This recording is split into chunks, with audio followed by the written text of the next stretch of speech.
오늘 이 저녁에는 베다니로 오시는 예수님이라는 제목으로 같이 하나님 말씀 나누도록 하겠습니다. 이 베다니는 예루살렘 동쪽으로 약 3km 정도 떨어진 감람산 동쪽 기슭에 위치한 크지 않은 작은 마을입니다.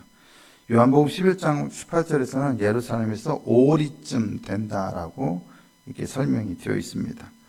이 베다니는 예루살렘과 여리고로 길이 연결되어 있는데, 이 예루살렘과 여리고로 가는 길, 혹은 여리고에서 예루살렘을 잇는 그 길목에 자리하고 있어요.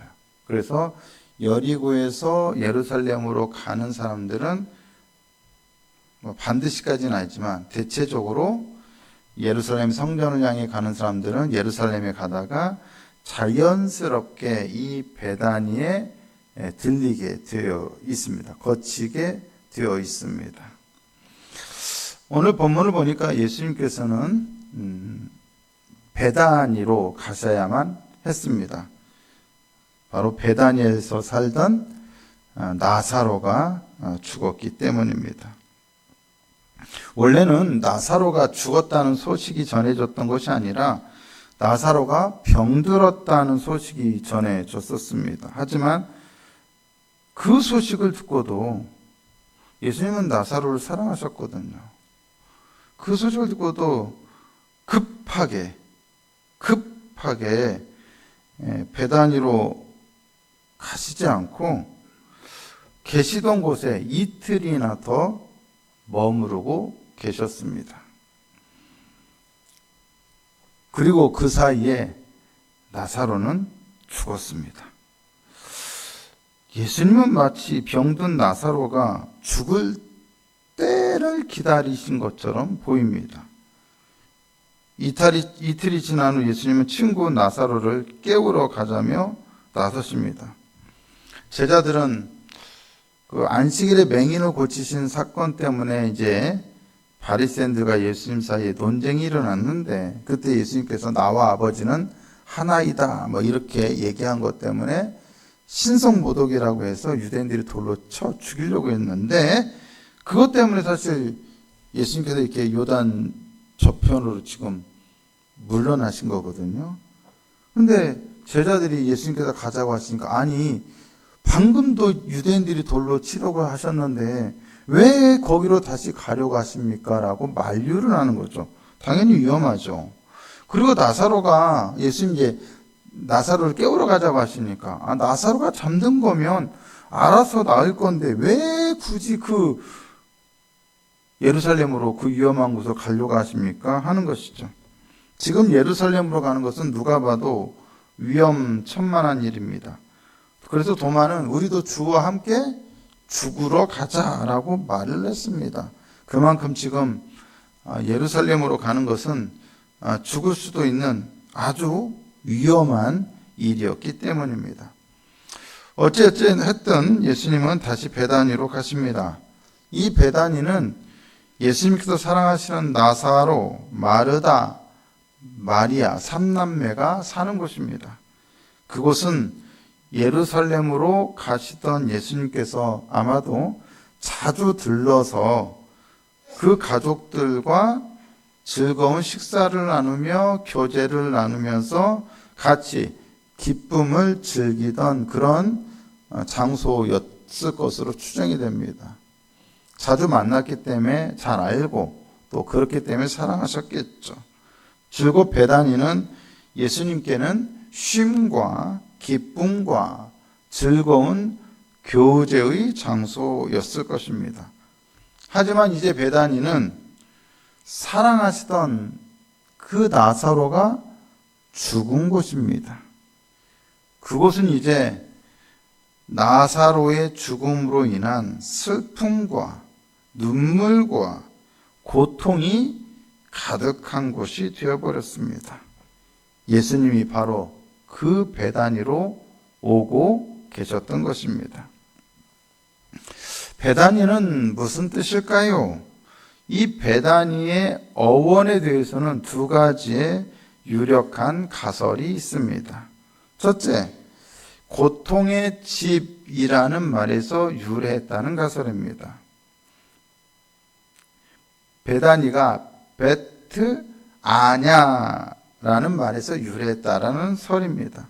이 베트 아냐는 두 단어의 합성어인데 베트는 집 또는 마을을 가리키는 말이고 아냐는 가난한 자, 고통받는 자, 비천한 자를 가리키는 말입니다. 따라서 베트 아냐는 가난한 자의 집 혹은 고통의 집 혹은 고통받는 자들의 마을이라는 뜻입니다. 이름 자체가 이곳이 화려하고 부유한 동네가 아니라 사회적으로 소외된 계층이 모여 살던 곳이었음을 짐작하게 해줍니다. 베다니에서 불과 3km 정도만 더 가면 예루살렘이 있습니다. 멀지 않습니다. 그리고 그 예루살렘에는 우리가 잘 알듯이 거룩한 성전이 있습니다. 구약의 엄격한 정결법에 따르면 유대 사회에서는 전염성이 강한 나병 같은 병을 앓는 사람이나 율법적으로 부정하다고 여겨지는 사람들은 거룩한 성전이 있는 예루살렘 안에 거주할 수 없었습니다. 당연히 그런 사람들은 예루살렘 바깥으로 추방 혹은 격리될 수밖에 없었습니다. 베트 아냐는 바로 그렇게 나병 환자같이 예루살렘에서 떠밀려난 사람들이 모여들어 형성된 일종의 격리 촌락이었던 것으로 보입니다. 마태복음 26장 6절과 7절을 보면 이렇게 말씀하죠. 예수께서 베다니 나병 환자 시몬의 집에 계실 때 한 여자가 매우 귀한 향유 한 옥합을 가지고 나와서 식사하시는 예수의 머리에 부었다. 근데 여기서 나병 환자 시몬의 집인데 그가 어디에 살아요? 베다니요. 그래서 베다니 나병 환자 시몬의 집이라고 표현을 해요. 그러니까 이 베다니에는 이 나병 환자 시몬과 같은 나병 환자들 같은 사람들이 모여 살았던 것으로 보여져요. 그 외에도 가난한 사람들, 비천한 사람들, 사회적으로 소외된 다양한 계층의 사람들이 이곳에 모여들어서 한 마을을 형성했던 것 같아요. 나사로, 마르다, 마리아, 이 삼남매 역시, 이 가족 역시 부유하지 못하고 그냥 그렇게 비천한 자, 가난한 사람들, 그런 부류의 사람들에 포함되었던 가족이었을 것으로 보여집니다. 공생의 기간 동안 예수님은 언제나 가난하고 소외된 사람들의 친구가 되어 주셨습니다. 또한 병든 자들과 귀신 들린 자들을 가까이 하시고 그들을 고쳐주셨습니다. 베다니는 그러한 예수님의 성향과 아주 딱 맞아 떨어지는 곳이었습니다. 하지만 지금 베다니가 고통의 집인 것은 단지 가난하고 병든 사람들 때문만이 아닙니다. 왜 베다니가 지금 고통의 집이냐? 그 이유는 예수님이 사랑하시던 나사로가 죽었기 때문입니다. 베다니에는 지금 어떤 일이 벌어지고 있어요? 거기서 살던 예수님이 사랑하시던 나사로가 거기서 죽었어요. 그 전에 나사로가 살아있을 동안은 예수님께 늘 안식의 장소요, 교제의 장소요, 식사의 장소요, 기쁨의 장소였던 그 베다니가 나사로의 죽음으로 인해서 고통의 집이 되어버렸습니다. 죽음은 인간에게 가장 큰 고통이요, 절망이요, 한계입니다. 예수님조차 나사로의 무덤 앞에서 눈물을 흘리며 우셨습니다. 죽음보다 인간을 고통스럽고 절망스럽게 만드는 것은 없습니다. 베다니가 고통의 집, 고통의 마을인 이유는 바로 죽음 때문입니다. 죽음이야말로 인간의 모든 고통의 원인이요, 근거요, 피할 수 없는 절망입니다. 바로 예수님께서 그 베다니로 오고 계십니다. 죽음이 있는 곳, 죽음이 지배하는 곳, 죽음으로 고통당하는 곳, 그리하여 모든 인간의 눈물과 고통과 슬픔이 가득한 곳, 지금 베다니는 바로 그런 곳입니다. 죽음으로 가득한 이 세상이 사실은 베다니입니다. 고통의 집입니다.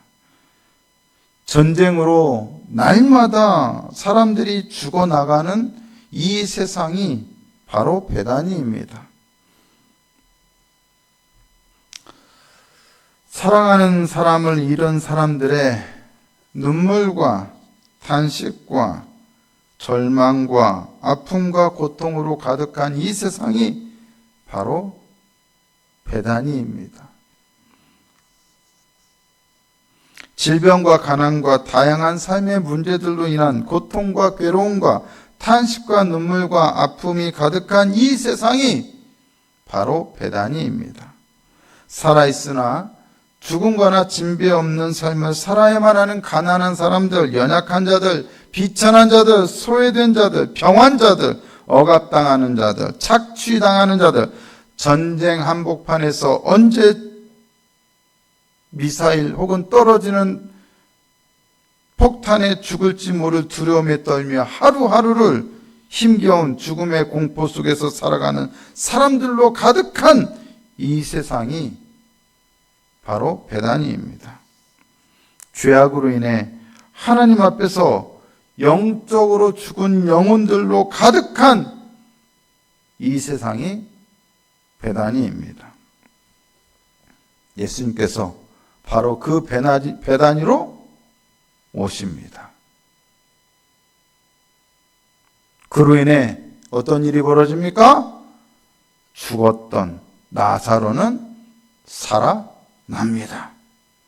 바로 이것이 예수님이 고통의 집, 즉 베다니 같은 이 세상에 오신 이유입니다. 그리고 베다니 같은 우리의 삶에 오셔야만 하는 이유입니다. 우리의 슬픔과 고통의 집인 우리의 가정에 오셔야 하는 이유입니다. 슬픔과 고통과 다양한 괴로움으로 가득한 우리 교회 공동체에 오셔야만 하는 이유입니다. 그리고 무엇보다 다양한 삶의 아픔과 고통과 눈물로 가득한 우리의 인생에 오셔야 하는 이유입니다. 사랑하는 성도 여러분, 슬픔 당한 여러분, 다양한 일로 아픈 여러분, 그분이 오십니다. 베다니로. 베다니 같은 내 고통스러운 삶 속에 우리의 가정 가운데, 우리의 인생 가운데, 우리의 자녀들에게, 우리 교회 공동체, 이 나라, 이 열방에 전쟁의 공포 속에 하루하루 떨며 지내는 사람들이 있는 그곳에 수많은 고통이 있는 이 세상에 주님이 오십니다.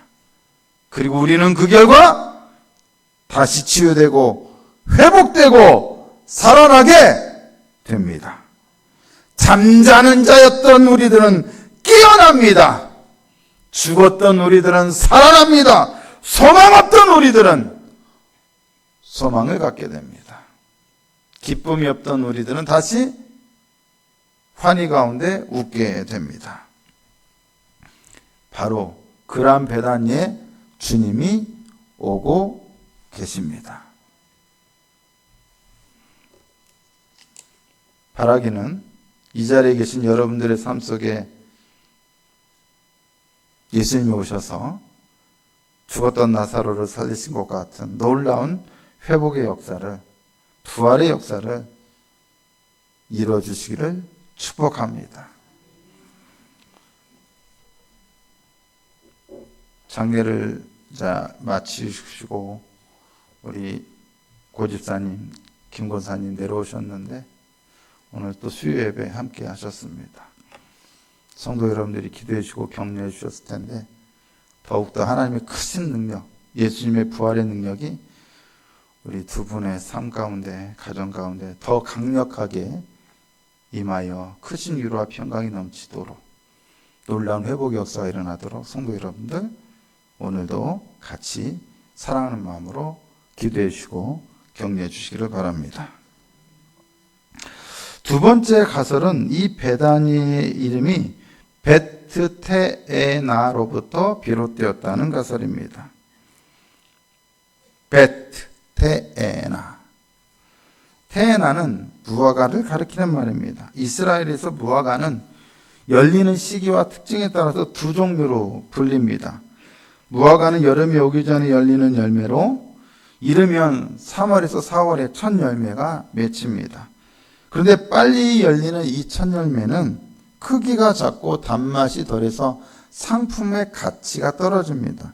팔 수가 없어요. 그럼에도 불구하고 이 첫 무화과가 이스라엘 사람들에게 중요했던 이유가 있는데 그것은 바로 여러분 가을이 되면 모든 추수가 다 끝나요. 그죠? 이스라엘의 절기상으로 보면 4, 5월쯤에는 보리와 미래 추수가 끝납니다. 그리고 여름 되면 여름 과일의 추수가 끝납니다. 그리고 가을까지 되면 모든 추수가 다 끝나요. 먹을 수 있는 게 이제 다 거기서 10월, 11월이면 다 끝나요. 그러면 그 다음부터는 겨울이 되고 봄이 됩니다. 그럼 그때까지 먹을 게 납니까 안 납니까? 하나도 안 나요. 근데 먹을 게 많은 부자들은 쌓아놓은 게 많은 부자들은 그때까지 쌓아놓은 걸 먹으면 돼요. 근데 가난한 사람은 쌓아놓은 게 다 떨어지면 먹을 게 뚝 떨어지는 거야. 먹을 게 없어요. 배고파요. 그런데 모든 추수가 끝나서 먹을 게 하나도 없는데 그 추수가 끝난 다음에 곡식이 되었던 과일이 되었던 어떤 열매가 되었던 처음으로 사람들이 먹을 수 있도록 나는 것이 바로 이 첫 무화과예요. 상품의 가치는 떨어지지만 사람들이 먹을 수 있는 첫 열매가 음식이 바로 이 무화과예요. 이거는 상품성이 없기 때문에 사람들에게 팔 수가 없어요. 그래서 주인들이 이거를 팔아다가 사람들에게 팔지 않고 빨리 이게 떨어져서 그 다음 제대로 된 무화과가 열릴 때까지 기다려요. 그래서 이거를 팔지 않기 때문에 누가 와서 따먹어도 절대 뭐라 하지 않아요. 그래서 배고픈 사람들이 그 첫 무화과를 먹을 수가 있었던 거예요. 가난한 사람들이. 그래서 첫 무화과는 이스라엘 사람들에게 특히 가난한 사람들에게 굉장히 필요하고 중요했던 거예요. 그거를 뭐라고 말하냐? 파게라고 그래요. 다시 한번 PPT 보여주세요. 파게. 이 3월과 4월에 열리는 첫 무화과를 파게라고 그래요. 이게 무화과는 두 종류예요. 3월에서 4월에 나오는 첫 무화과 파게. 그리고 그 다음 5월부터 10월 사이에 나오는 나중 무화과. 제대로 된 상품의 가치도 좋고 정말로 먹으면 달고 큰. 그게 바로 뭐냐? 테에나예요. 테에나. 사진 한번 보여주시겠어요? 여러분 보이십니까? 네, 잘 보이시죠? 조그만한 거, 열매. 천무화과예요. 이파리 사이로 열매 보이시죠? 무화과입니다. 천무화과. 이게 바로 파게예요. 그 다음 사진요. 예. 파게입니다. 파게. 그 다음 사진요. 예. 파게입니다. 이게 다 어디서 찍었을까요? 네, 교회 마당에서 찍었어요. 제가 이거 보여드리려고. 제가 지난 여름 전에 가을, 그리고 봄쯤에 작년 찍어놓은 거예요. 보여드리려고. 언젠가 한번 보여드리려고. 근데 오늘 보여드리네요.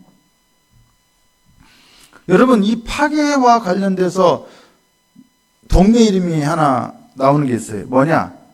베잇 파괴 해가지고 성경에는 벳바게로 번역돼. 벳바게와 베다니는 거의 붙어 있어요. 바로 옆 동네예요.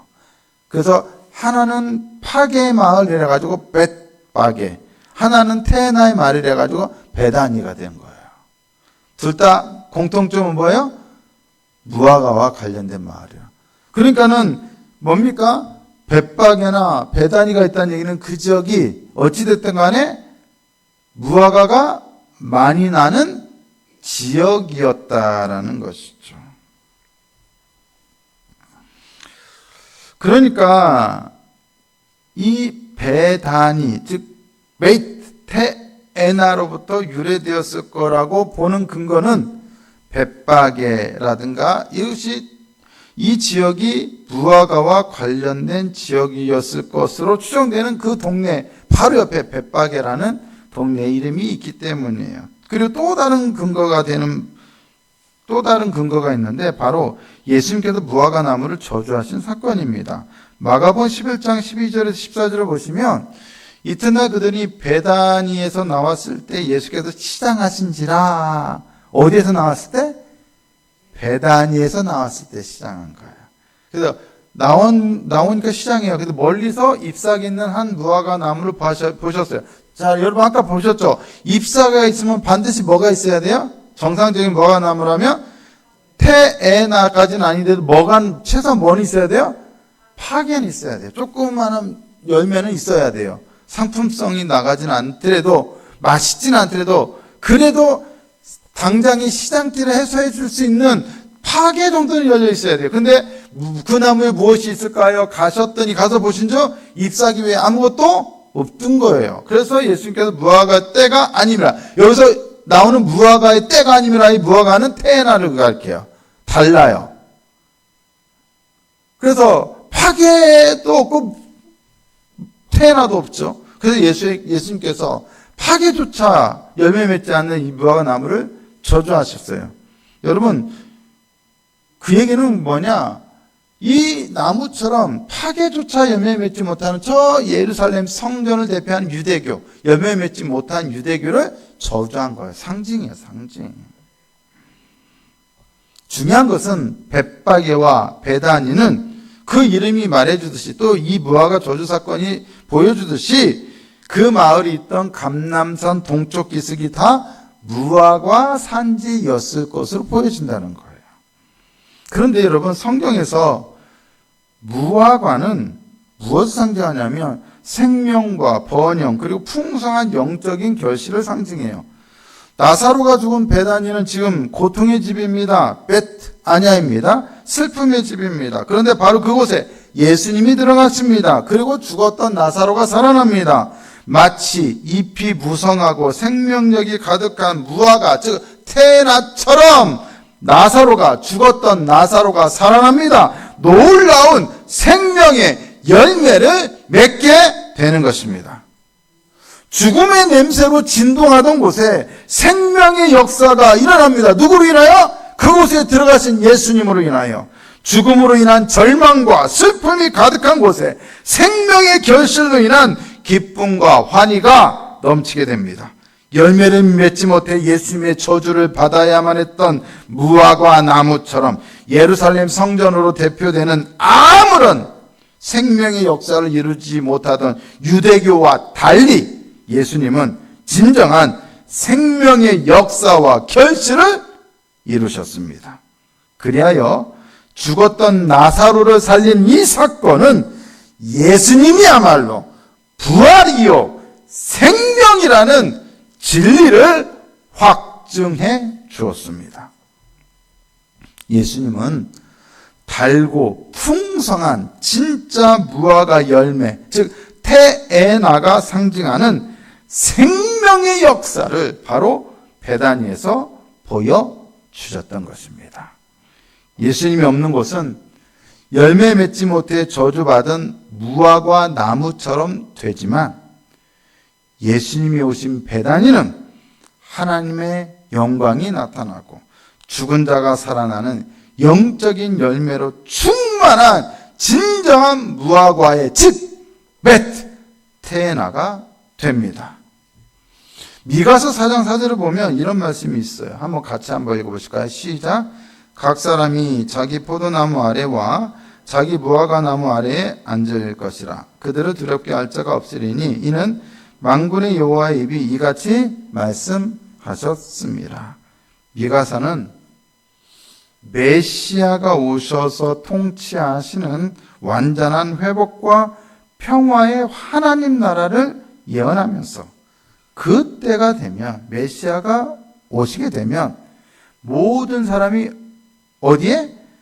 자기 무화과 나무 아래에 앉을 것을 선포했습니다.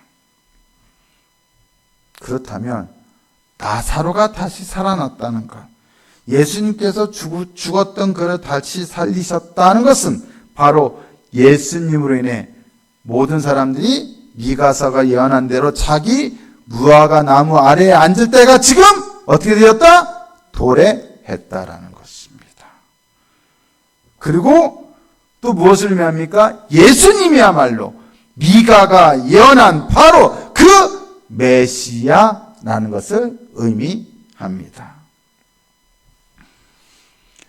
예수님은 죽음 때문에 벳아냐가 된 이 세상을 우리의 가장 큰 원수인 죽음을 정복하고 나사로를 무덤 밖으로 불러내셔서 장차 생명과 부활의 열매를 충만하게 될 벳테에나가 되게 하셨습니다. 예수님이 고통과 죽음으로 가득한 이 세상에 오시는 이유는 바로 죽음과 고통과 슬픔으로 가득한 우리의 세상을 벳테에나가 되게 하시기 위해서입니다.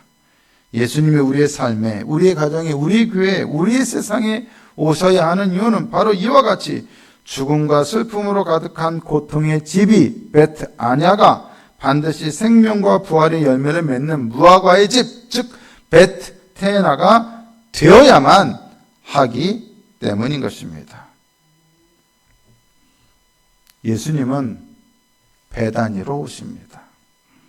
그리고 그곳은 완전히 변화됩니다. 베다니는 고통과 슬픔의 집이기 때문에 예수님이 오셔야만 합니다. 베다니는 생명과 부활의 열매를 맺는 무화과의 집이 되어야 하기 때문에 예수님이 오셔야만 합니다. 오늘 우리가 기도해야 하는 이유는 바로 그 때문입니다. 벳아냐가 벳테에나가 되어야만 하기 때문입니다. 그것을 위해 우리는 기도해야 합니다. 지금 당장 이 벳아냐가 어떻게 벳테에나가 될지 지금으로서는 상상이 안 돼요. 그러나 예수님께서 베다니로 들어가시기 전까지는 누구도 죽었던 나사로가 다시 살아날 것을 상상하지도 못했어요. 이 슬픔을 어떻게 바꾸실 수 있습니까? 이 아픔과 이 상실을 어떻게 하나님 회복시키시겠습니까? 우리로서는 지금 결코 상상할 수 없어요. 그러나 하나님께서 그 무엇으로도 우리의 아픔과 눈물과 상실과 고통을 위로해주고 회복해줄 수 없을 것 같은데, 그런데 예수님께서 그런 우리의 삶에 오시면 죽었던 나사로가 살아나듯이 우리의 죽었던 기쁨이, 우리의 죽었던 소망이, 우리의 죽었던 믿음이, 우리의 죽었던 위로와 평강이 다시 살아나게 됩니다. 꿈꾸셔야 돼요. 그것 때문에 예수님께서 베다니 오신다는 것을 믿으셔야 돼요. 반드시 오십니다. 반드시 오셔서 여러분의 죽었던 모든 것들을 다시 살리십니다. 믿음도 살리시고, 건강도 살리시고, 지혜도 살리시고, 아픔도 새롭게 고치셔서 회복시키시고, 모든 것을 다시 살리십니다. 우리의 공동체, 지금 당장은 다양한 성도들의 아픔과 상처 때문에, 괴로움 때문에, 눈물 때문에 우리도 함께 아파하는 곳이지만, 이 공동체에 예수님이 오시면 나사로가 살아난 것 같은 그 기쁨과 환희가 반드시 넘치게 됩니다. 우리는 그것을 믿습니다. 믿어야 합니다. 믿기에 기도하셔야 합니다. 반드시 놀라운 역사가 일어나게 될 것입니다. 그리고 오늘 본문에 뭐라고 되어 있습니까? 이 죽음은 무엇 때문이라고 했습니까? 하나님의 영광을 나타내기 위함이라고 했어요. 놀라운 것은 예수님이 들어가시며 인간적으로는 가장 절망적인 죽음이고 아픔이고 상실이고 눈물인데, 예수님이 들어가시면 그것 때문에 결과적으로 하나님의 영광이 그것을 통해 나타나게 된다는 거예요. 여러분의 아픔이 지금은 아픔이지만 예수님 때문에 그것이 언젠가는 하나님의 영광을 드러내는 통로가 될 수 있다라는 것입니다. 예수님은 이와 같이 우리가 상상하지 못할 놀라운 생명의 역사, 부활의 역사, 전능하신 역사를 일으키시는 분입니다. 오늘 예수님이 우리의 기도를 통해서 우리의 배단위에 오신다고 약속하셨습니다. 부르짖어라, 내가 응답하겠다. 네가 내 이름으로 부르는 것마다 아버지께 다 구하겠다. 내가 내 이름으로 모인 그곳에 나도 너희와 함께 있겠다. 주님 분명히 말씀하셨습니다. 여러분의 상실된 그 아픔의 자리에 주님 오셔서 위로하신다고 말씀하십니다. 여러분이 간절히 필요로 하는 그것을 주님이 채우신다고 약속하셨습니다. 반드시 변화시키신다 약속하셨습니다. 믿고 온 이 저녁 간절히 기도하시는 복된 시간이 되시기를 예수님의 이름으로 축복합니다.